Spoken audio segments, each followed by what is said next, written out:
In this video, we're going to talk about a couple different quadrilaterals. So first, we have to understand what a quadrilateral is. If we look at the word quadrilateral, right, we see the word quad, which maybe you know that as a four-wheeler. So quad has four wheels. A quadrilateral has four sides. So it's any shape with four sides. So something like that would be considered a quadrilateral, or, right, that would be a quadrilateral. Can you think of any quadrilaterals? Any four-sided shapes? You probably said square, and you probably said rectangle. So those are the first quadrilaterals that you learn about in elementary school. And what do we know about them? So a square has four sides, a rectangle has four sides. So both of those would be considered quadrilaterals. Another thing that the square and rectangle both have are corners that are exactly 90 degrees. So each corner is exactly 90 degrees. We use this little box symbol here to indicate 90 degrees. Now, in geometry or describing two sides that come together at exactly 90 degrees, we call those sides perpendicular sides. So perpendicular are two sides or lines that come together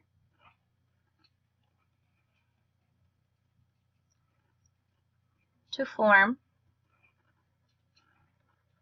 90-degree angles. So a square and rectangle both have perpendicular sides. They also have parallel sides.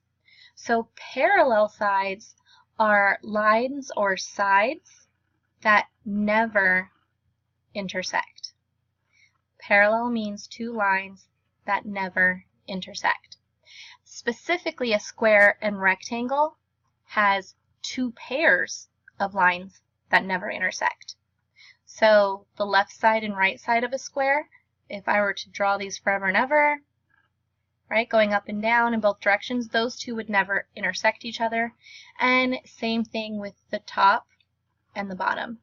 If these lines were to go out forever and ever, they'd never intersect. Same in a rectangle. These lines will never touch each other, and these lines will never touch each other. So we have a name specifically for a square and a rectangle in addition to a quadrilateral. This is called, or these are called, parallelograms. A square and a rectangle are both parallelograms because they have two sides,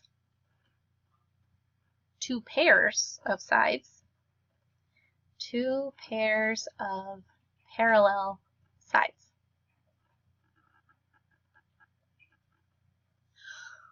We do have a shape that only has one pair of parallel sides, and that is a trapezoid. A trapezoid has one pair of parallel sides.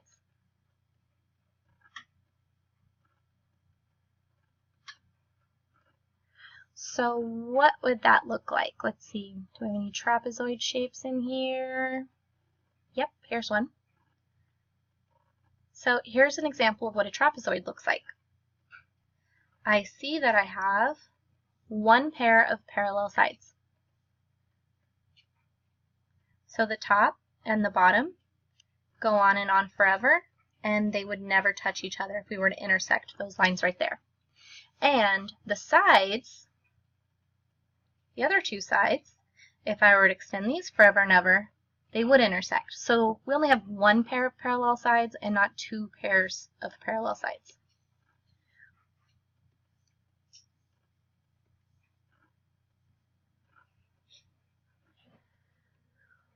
Well, we have one pair of parallel sides. Can we have any sides that are perpendicular? Well, if the rule for a trapezoid is that it can only have one pair of parallel sides, is it possible to draw it so that there are perpendicular sides? Well, let's see. How about this. Let's make the top and the bottom parallel. And let's drop this straight down so it forms a 90-degree angle. And this will be a 90-degree angle too, and this is not.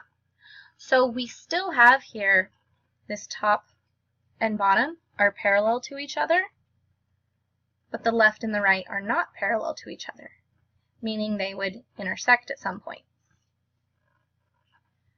So a trapezoid can also have a perpendicular pair. How about this shape? What have I not mentioned yet? A rhombus. Okay, a rhombus is related to a square. So what do we mean by that? We know that a square is a square because all four sides are exactly the same. A rhombus has that same feature. All four sides are going to be exactly the same size. The difference is they're tilted over at an angle. So a rhombus does not have perpendicular sides all of the time.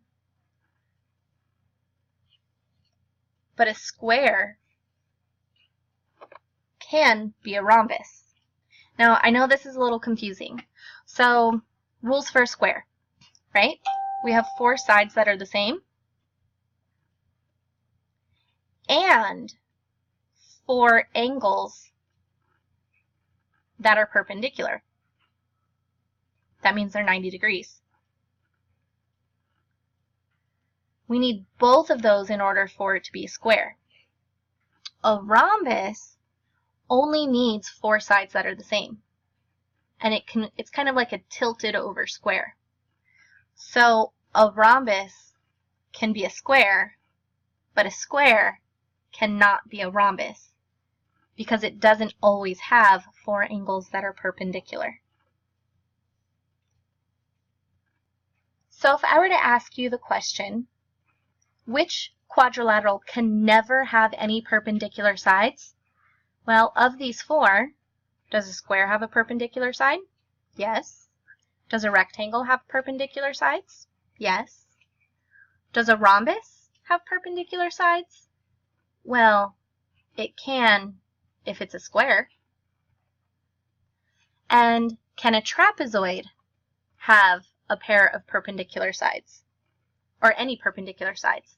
And we've already drawn one right here. So yes, all four of these can have a perpendicular side.